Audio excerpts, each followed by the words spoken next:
Hello guys, welcome on my YouTube channel. My name is Chanchal and our today's topic will be the ERA and EOB.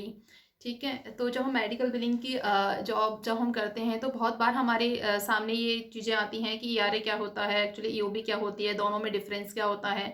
तो आज हम उसी के बारे में बात करने वाले हैं।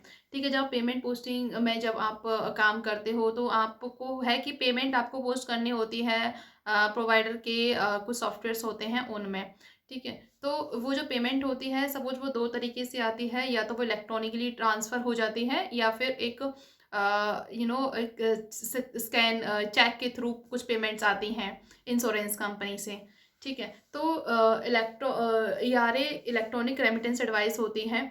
वो क्या होता है कि वो डिजिटली मिल जाती है प्रोवाइडर को, है ना। और जो पोस्टर होते हैं वो डायरेक्ट उसको पोस्ट कर सकते हैं फ्रॉम द क्लियरिंग हाउस उस पेमेंट को, है ना।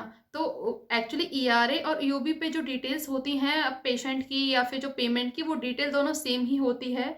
जो पेमेंट मेथड होते हैं वो डिफरेंट होते हैं। एक होता है डिजिटल पेमेंट मेथड, जो ERA के थ्रू जो पेमेंट्स होती हैं वो डिजिटली वो ट्रांसफ़र हो जाती हैं।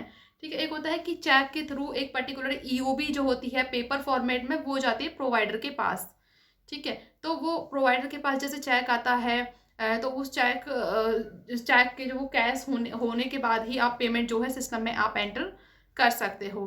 तो बेसिकली दोनों में यही डिफरेंस होता है कि जो ERA होती है वो एक डिजिटल फॉर्मेट में आती है आपके पास, और EOB का जो एक होता है वो पेपर फॉर्मेट में आती है। ठीक है, दोनों में डिटेल्स सेम ही होती हैं, जस्ट पेमेंट्स के मोड इसमें डिफरेंट हो जाते हैं। और एक होता है कि रिसीव कैसे हो रही हैं वो जो एक्सप्लेनेशन ऑफ बेनिफिट्स है, बेनिफिट जो आपको है वो कैसे रिसीव हो रहा है वो अलग हो जाता है। बस इतना सा ही इन दोनों में डिफरेंस है। ओके, आई होप आपको ये समझ आया होगा। अगर आपको इसके रिगार्डिंग कुछ भी क्वेरी क्वेश्चन है तो मुझे बताइएगा। ठीक है, तो मैं इसमें आपकी हेल्प करूँगी। जब तक के लिए बाय बाय, टेक केयर।